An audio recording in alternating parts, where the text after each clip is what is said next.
I'm Jordyn, and this is Views from the 8%. Today, we're here to talk about navigating professionalism and academia as a Black woman.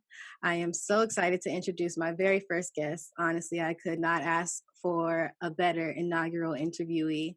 She is a force in the field, and I admire the way that she's just not afraid to be herself. She is a researcher, educator, medical SLP, a deglutition expert, and even more. And she's going to tell us all about that today. And so for today's beautiful views, we have Dr. Ianessa Humbert. Hey, I'm so happy to be here. And I'm just so happy about what you guys are doing. This is great. Thank you. So thank you so much for being here, like I said. And I just want to start with you giving a little bit of background about who you are, both in and outside of the field. Sure. So my name is Ianessa Humbert, and I am a confident, self-motivated, driven human being who gets really excited by challenges and building and creating. I especially love uh, intellectual quests. I love conversation. I like to be challenged as much as I like to challenge other people. I like to pour into other people as much as I like for other people to pour into me. And most people would describe me as all those things, plus with a fairly raunchy sense of humor. I try not to be Ianessa on 10 all the time because it's barely tolerable. I think I run at about a 5.5. That's hilarious. I like to see what the other 5.5 are like, or four and a Yeah, half, you I got to guess. pay for that. I love that. I love that. Okay, so that is great. I love how you describe yourself. How did you find such a predominantly white field at a pretty early age? And then what made you really passionate about swallowing? Like, I just want to know how you ended up where you are today.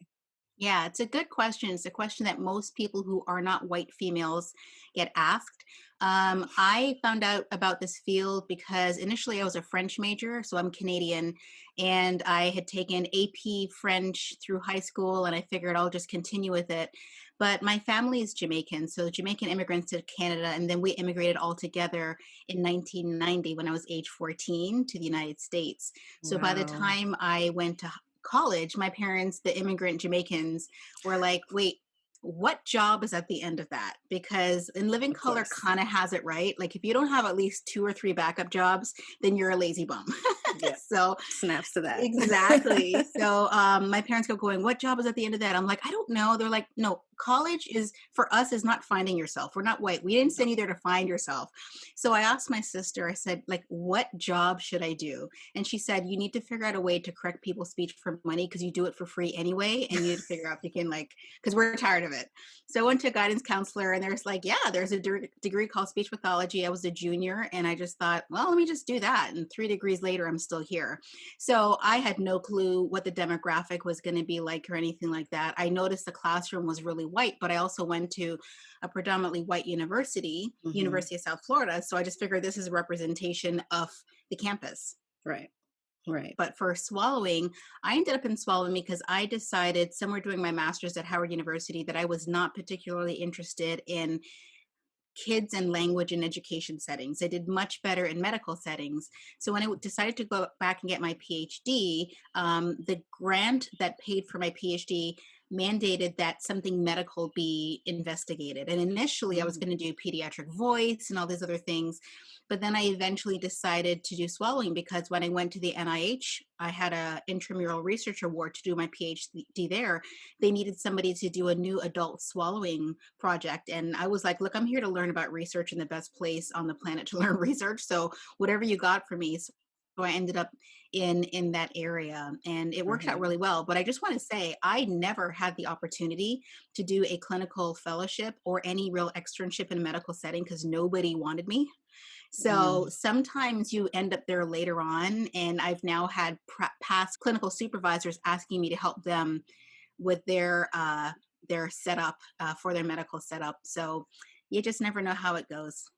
Right. I saw that post, which I thought was really cool about how you had an experience where somebody didn't believe in you, which is something that we experience very often, didn't believe that you had what it takes to succeed in this field, turn back around, and they're the ones asking you for help. So I just want you to tell me about how that felt for you in that moment.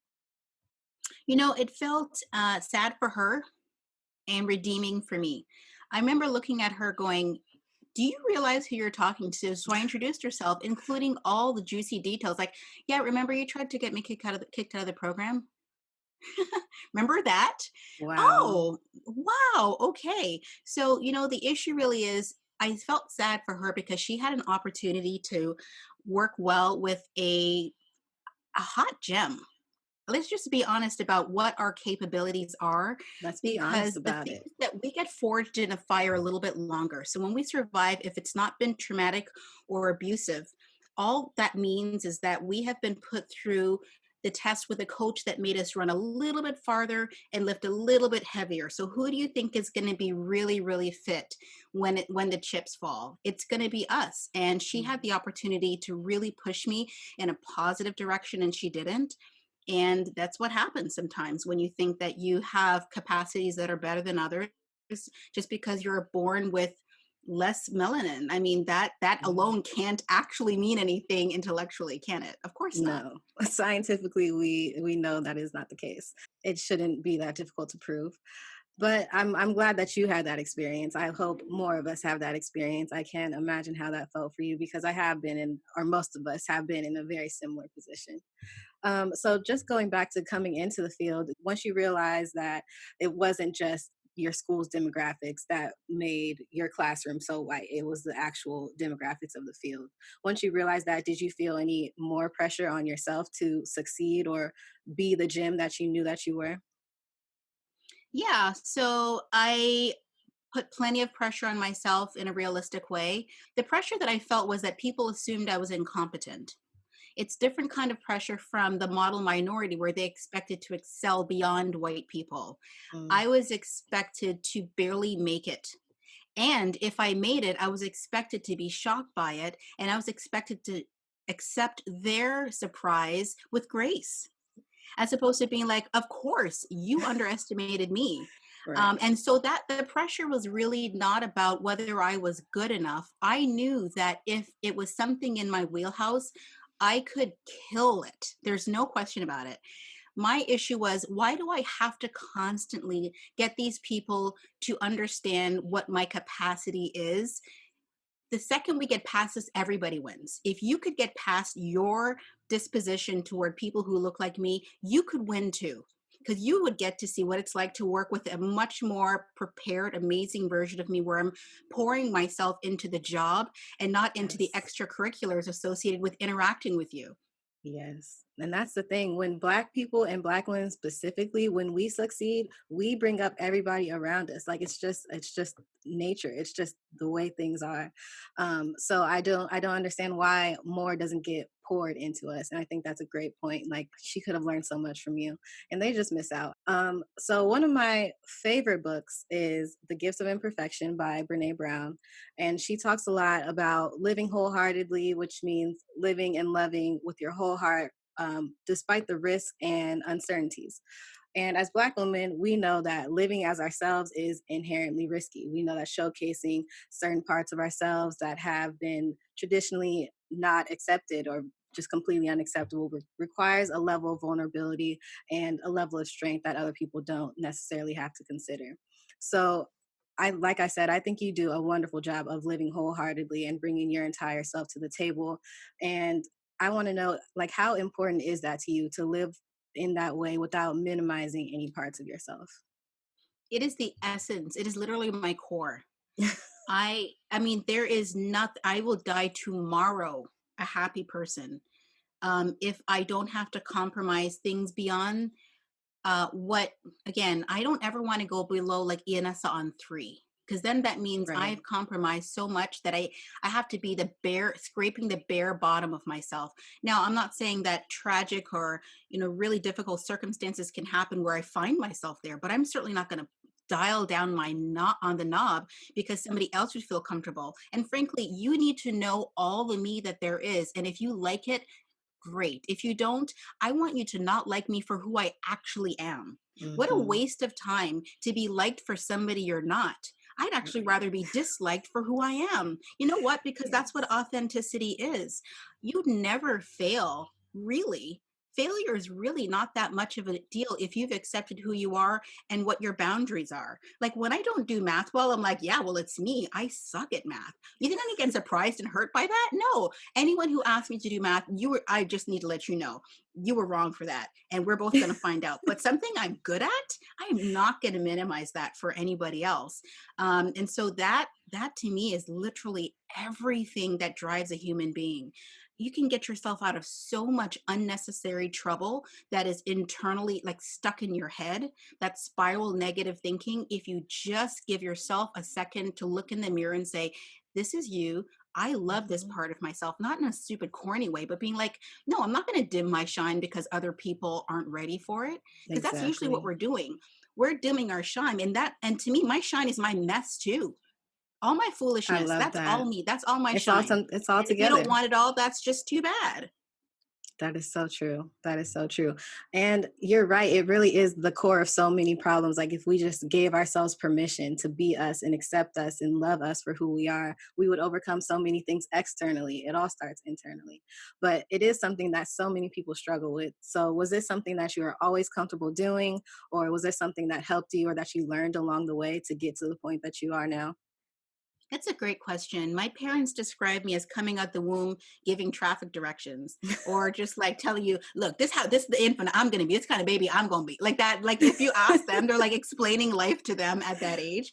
So I do think that there is a huge part of me that was that way. But the thing that fostered it is that I had Jamaican parents who are highly proud people who Mm, moved to a country as immigrants. The thing about immigrants is they move to a country expecting to be duped.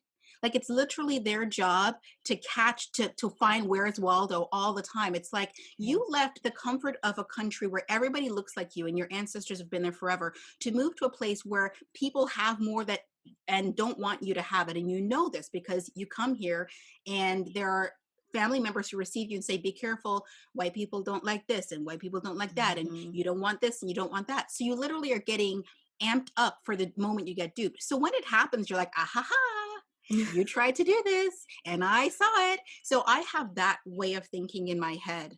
So moving to the United States was like just another version of that. I do Mhm. think it would be different if I happened to be born in the United States and I was African American, because rightfully so, the amount that I've learned, the amount of work that goes into existing in this country is unbelievable, especially if you built the thing. To me, that's what you know what I'm saying? Like, it's one thing that Right. everyone, yeah, it kind of sucks. Things are hard.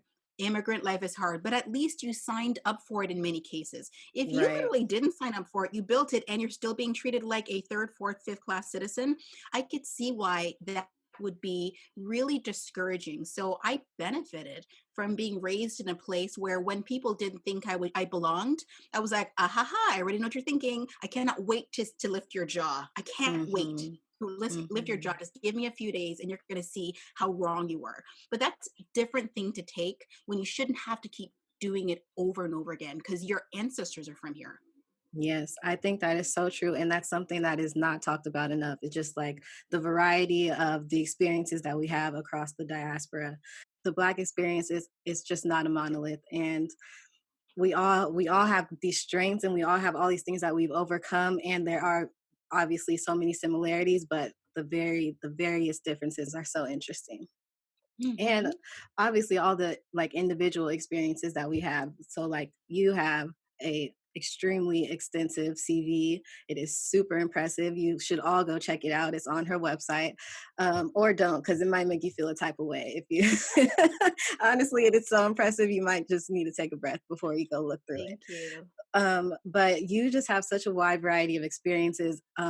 obviously outside of academics, and then when we talk about within academia and education and just all of your intersectional identities. Is there something that you can share that was from outside of your career? And I know you talked about your parents and your Jamaican background. I just want to know, like, anything that helped you outside of your career that you feel like really shaped the way that you perform in your career. Yeah, the outside there's a cliche thing and there's a surprising thing. The cliche thing is raising kids. Boy, Love it's that. such an everyday thing for a woman to have a baby, to actually like grow a human in your body and all that stuff. And then, it gives you the opportunity to go, my existence here is not just to get a few people at X lab or X university to give me my props. You exist in a way for them where it's not that you can't fail, it's just that they expect so much of you in a positive way. So if you ever existed in a place where everyone expects the worst of you, boy, kids will turn that around. Kids and pets, I really didn't have that many pets, but people talk about dogs and how they always love you and you're their human Yeah. forever. Like, take it kids a step further, because the legacy that they can pass on is huge. And there was never a time when my kids were like super young or school age where they were just like, you ain't nobody, like, ever. They're always like, you're mommy. And all you did was like get knocked up and not die for 9 months and Hmm. actually give birth to them. And somehow you're given all of this gravitas. And it's amazing because you can come home to that. So that's the cliche thing that you hear a lot of, being a mom is amazing. But the other thing is really, really, this is going to be a strange one, but becoming really kind of tight with a couple of white Americans. Like, it is a if you can have the conversations that are uninhibited, it doesn't take much before so the floodgates to a degree open, and you realize that the worlds that we have created for ourselves, there are similarities, but there are such massive, giant differences that it's not to say that things can't be mended, but it's also to say, let's not be wanting everything everybody else has, because sometimes you just Hmm. don't always know what's there. And celebrating you and what your culture is and what your community has, whatever that is, can be so beneficial. But sort of like seeing what's behind the curtain. Sometimes, I mean, think of it this way. Have you ever watched those like Saved by the Bell type shows or whatever it is? And you Yeah. see these people on TV going, I hate you, mom, and like slamming the door, and you're like, who? What house is that? And how does Never she in my live to see life. how does she live to Right. the next day? And some people might have said, I wish I could do that. But then you realize maybe that's not something that every culture should have. Maybe every culture has the thing it should have. It is everything. Every seed is unique. Every seed has exactly how much nutrients it needs to grow in a particular location. And our seed is just different. And Yeah. that's okay. But you don't know it until you get tight enough with somebody who's going to just really let you know what's really going on in a different community, to realize, what we have is, it's pretty awesome. I think that is very true. I went to a PWI for undergrad, and that's the one thing that I say I can always take from that experience is I really learned that other people just had a different way of living. Like, we did not all grow up the same way. I just feel like without that experience, I wouldn't be able to understand other people the way that I do. I was on a basketball team, so I was spending like 100% of my time with all these other like white Americans that I've never spent this amount of quality time with, and I learned so much. And I feel like it really made me appreciate my culture more than I ever did. Like, the way I grew up or where I grew up, it was just normal for me to be the way that I was. I didn't feel like I had a Hmm. culture until I left that. So I think that's true, just being able to understand other people's perspectives and getting close to those people that you don't really necessarily not want to but wouldn't choose to, in a typical instance. So another question I have is, a lot of people, including myself, have had difficulties with imposter syndrome. That's actually what my last episode is about. And I think that you obviously are very confident, and you spend a lot of times in important rooms with important people talking about important things. And as SOPs, that's something that we do all the time. So do you have any advice for someone that may be struggling with imposter syndrome, and what you might tell them if they were about to walk into a room where they were really anxious or really were feeling those feelings come up? Hmm. Guess what? Whatever group there is that you think has it together, they don't have it. They don't have it. It can be male versus female. It can be black versus white. It can be rich versus poor. Think about the things we have to do with our job, and then think about what they physically have or were born with. So, for our job, the best thing we have is between our ears. Guess what can happen between your ears? It can change and learn. No one can stop you from learning the material that you need if you push. Like I said, I couldn't get the externships in medical settings. I eventually ended up in a situation where I've now been to hundreds of medical settings to train people who probably would not have hired me then. Why? Because I spent time reading the crap out of literature because I knew I could sit here and not know as much. And when I went to start my PhD, I really don't think I read a whole research article all the way through, because I was like, why? I can fake this one and just expand on the abstract like everybody else. But then I was like, ooh, I actually have to know this. And I knew for a fact that they only knew it because they had more opportunity to read before me. But I can fix that. I can close that gap. So I believed that a lot of the things that they knew had more to do with knowing what to do. But as soon as you let me had a crack in the door, man, I bursted through that door so fast, because it's what's between my ears that is the most malleable part of our body. People can Hmm. grow and change so quickly if they give themselves the time and permission to do it. But a lot of times we think that it's so inescapably difficult that they're light years ahead of us, but it's not the case. And I will say that also about males in this field, which is our field is 4% male, right? Yeah. And I wrote a paper with some other colleagues, and I think 2018 is when it was published, showing about how males make more money, they get promoted faster, they get more awards, they get more accolades, they end up being department chair more, even if not even speech pathology. Someone from another field who's a male is probably more likely to be a department chair in our field than a female born and raised here, right? In our field. Now, it's not about the numbers. That's what that tells me. I don't go, that's not fair. I go, oh, wait, they're only 4% and they're in charge like South Africa? Please, Right. we have more. We're the 8%. So we have twice as much opportunity to get to where males are in our field. But we have to think it. See, the thing with males is Hmm. they were raised to believe that they belong at the upper echelon of power. So Yep. all they had to do was believe it. It's not that they're better, but if we don't believe it, then all the time we could be training our brain to be the best, we're thinking about why we won't make it. So it's not about the numbers. 8% is a small number, but it's not as small as 4, Yep. which And is look at which is them. where males are. Many of them Right. aren't white, by the way. Oh, yeah. Okay. Very true. So even if you take a black male relative to black females in our field, you will find that there's a different expectation. But again, it's literally the things that that society has said that you should be good at versus you. But if you decide that what is between your ears, your brain, is can it take you someplace, that's all that needs to happen. Yes, I love that. Two things I want to reiterate: your brain is malleable, it can change, it can grow, it doesn't matter what room you're walking in.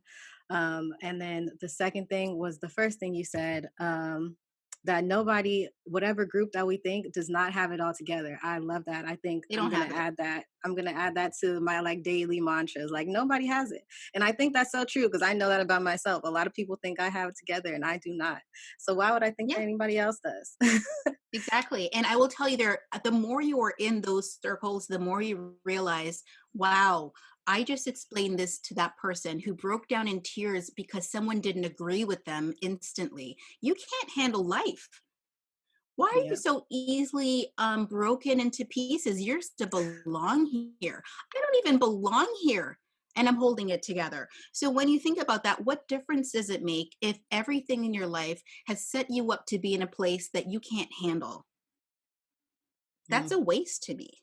it is. It is. So, thinking about yourself in that position, or just a position when you were younger at any age, even before you were thinking about the field of speech pathology, if you could choose a time to go back and tell your younger self one thing that you felt you needed to hear, what do you think that would be? Well, I really like this question. The immediate answer is to remember that the force, so the age I'm going to go back to is probably about 9 or 10. And that's because, so my dad founded a church, he's a reverend, and I was a church pianist from age 7 to 14. And it was about Mhm. age 9 or 10 that I started um, doing classical piano training. And I did that all the way through high school. Went to performing arts high school, graduated at 18. And it was piano in church and school and Jamaican food. Like I felt like that that was my whole life for a good long time. And the interesting thing about it is all of that discipline, be it religiosity, as my mom will say sometimes, or showing up and practicing. At the time, I did it partly out of obligation and partly out of instinct. So the piano, I did it because I was completely drawn to music, completely. It was just like moth to a flame. I did not do well with high doctrine, low explanation. So if someone says, it's in the Bible, I immediately I'm doubting Thomas. If I'm a Yep. disciple, I'm doubting Thomas. I need answers. I need you to try with me. Like I'm the kid that you need to try to explain. Don't just say it just is. Yep. That was So me. what I would say to myself then is they didn't know either. They didn't know either.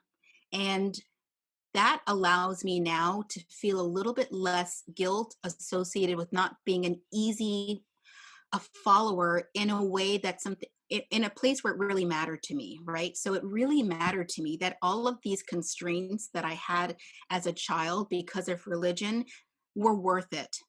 Mhm. And I can't decide yet if they were. I'm sure I would have been the most rogue, crazy, out there person if I didn't have such a strict upbringing. Because I mean, I can be pretty out of control if I make a decision to do that. Right. But so maybe there was a purpose there. But in retrospect, I thought there was something everybody knew in that church but me. And in retrospect, they were trying to figure it out too, but their way of figuring out was to just believe first and hope Mhm. that it makes sense later. Mine is the opposite. Naturally, I trust at 0 until you build me to 100. I don't show up in any setting and just believe anything. If I walk on a plane, I'm like, this pilot better know what he's doing because look, I'm trying to, like, I'm already mad at the pilot and he didn't do anything wrong. Like, that's Right, how but I he live my life, could, right? but he has the Exactly. possibility of it. Exactly. So now I allow myself now to realize that people who have a strong belief for something that is pushed onto another individual who is basically institutionalized or like just more vulnerable, they don't always know either. They're trying to figure it out, and their way of living from day to day is to believe and believe hard. And when you're working class immigrants and this is all you know, this is sometimes what you do, and you're not forcing it on your underlings because you want to torture them. You're forcing it on them because it's the way you know how to exist. And Right. so I wish I could explain that to myself then, because I think it would have saved me a lot of trouble now, because I can be very defiant now because somebody put a rule in front of me and didn't explain it first. And Mhm. sometimes they don't know, and that's okay. I definitely really relate to that. I am not a rule follower. That's another one of my favorite books, I think it's the Four Agreements. It's either the Four Agreements or something else. I'm going I to know put what it you're in the talking about. Yeah, description. I think that's Right. it. But so, yeah, I'm definitely a questioner and I'm the same way. I have to have like the facts. I need to know why something happened, how it happened, and what it's going to do for me before I can believe it. So I definitely relate to that. And I think that's something I need to work on as well. Like sometimes people just don't know, and that's okay. I shouldn't get mad at them for it. So, one thing I want to make sure I bring up is you were having a talk for University of Chicago, I believe, and you had to create an intro video on YouTube about what it was like to be a Black SLP. And I think it does an excellent job of highlighting what it really is like for us. I'll make sure that's in the description as well because I want everybody that's listening to this to watch it. So I want to know what kind of response or feedback did you get from that video? That was one of the most effective videos I've made to explain a complex idea that people are afraid to talk about. I have extensive experience with that in swallowing. And over many years, I've broken down things that people think they know without any evidence. But this is a circumstance where there really can't be evidence associated with why I don't like it that people can't say the Black one when I'm literally very happy to be Black. There's nothing wrong with it, but you have decided, and just so people know that the video is called I Don't See Color, and the idea behind it is that there are all these circumstances where you're obviously the only one, the only male maybe in our field, because our field is somewhere around 90% white female or something like that, right? So when you're anything but white female, then you stand out. Now, the idea is that people, there's such sensitivity around this, around pointing out someone's attributes, that sometimes people maybe have been discounted in the past because they said, oh, she's over there, she's the black one. Be like, well, how come she got to be the black one? Well, just because somebody was sensitive about it, it doesn't apply to everybody. And I get the withdrawal reflex that white people have associated with race, but it doesn't mean you get to take a break from it, because guess what? Neither do I. Ever. So if my ancestors had to suffer, if I'm a victim of what my ancestors went through, so are you. And guess who set us up for this? Your ancestors. So jump on board, get in the boat with me this time, and definitely just live here and understand that we're sink or swim together. So if I'm the only Black person for miles, and it's so painful to see them tap dancing around saying the Black one. It's I mean, painful. it's I just hate to unbelievable. watch I'm at it. the point now where I like to point it out to them, like, wait, are you trying not to say the Black one right now? No, it's just that what? Because I love to have these conversations. I just love to see how people have to reconcile that there are rules that they were given and they don't know why, but they subscribe to them so hard. It's almost like having a lifetime subscription to a magazine you've never opened, but you believe in it. And everybody goes, what's that magazine about? I don't know, but that magazine right there, man, I got a subscription. You're dumb, right? You're just dumb because you don't even think. That to me is where we are. We are just, I mean, there's so much stupidity happening, that if I can get out there and say this is just a dumb thing, that we can start here. Can we all agree we can start here? Right. We're more likely to talk about it. And because there was so much excitement about that video, it was short and effective, because I didn't say anybody was wrong per se. I just pointed Mhm. out this idiocy associated with not pointing out in a positive, very neutral way that person happens to be Black, and going on and on about the outfit in an attempt to escape what is so obvious. Obvious. It's hilarious. I think that video is awesome. Like I said, I hope all of you watch it. I plan on sharing it with a lot of people because she's right. It does a great job of just talking about what's hard to talk about for a lot of people. It's very simple to see, like, you're right. This is actually very dumb. I don't know why we do this. And everybody does it. So thank you for creating it and for sharing it. And I will continue to share it as well. And now for the last, final, most important question. What is on your workout playlist? My workout playlist has a lot of dance hall, like 90s dance hall. It Okay. has soca, of course, Mhm. but it also has a lot of 90s hip hop. Okay, And even okay. some of the cornier stuff.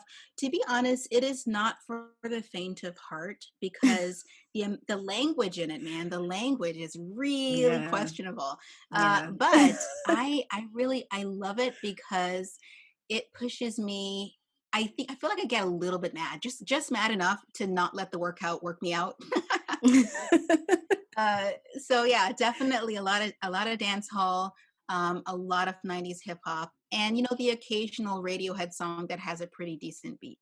Okay, okay, good to know. Thank you. And again, thank you so much for being here. I love this conversation. I could continue talking to you forever. I think we would have a lot to talk about.